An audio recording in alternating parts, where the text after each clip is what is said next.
Pemirsa, Bupati Aceh Besar Insinyur Mawardi Ali melakukan pemantauan terhadap pos pelayanan dan pengamanan mudik Lebaran 2019 di sejumlah titik di Aceh Besar Jumat sore.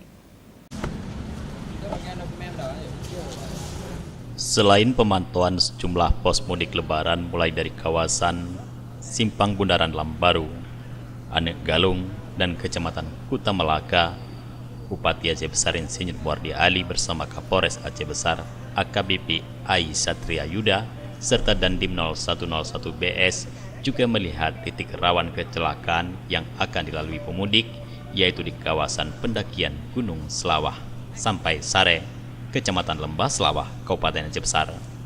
Bupati Mawardi Ali mengharapkan arus mudik dan arus balik nanti bisa berjalan lancar serta tidak mengalami hambatan baik kemacetan serta kecelakaan lalu lintas dan hal lainnya yang dapat mengganggu. Menurut Bupati Mawardi Ali, keberadaan pos pelayanan dan pengamanan mudik Lebaran ini diharapkan dapat memberikan kenyamanan bagi pemudik serta pengguna jalan raya lainnya. Karena itu masyarakat diminta agar dapat memanfaatkan pos-pos pelayanan dan pengamanan tersebut. Mawardi juga mengharapkan kepada petugas yang tergabung dalam pos arus mudik agar memberikan pelayanan terbaik bagi pemudik dan supir angkutan Lebaran.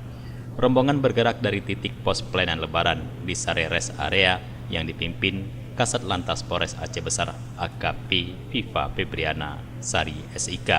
Begitu tiba di pos tersebut, orang nomor 1 di Kabupaten Aceh Besar ini mengapresiasi lokasi itu karena memiliki fasilitas nyaman bagi pemudik untuk beristirahat sejenak.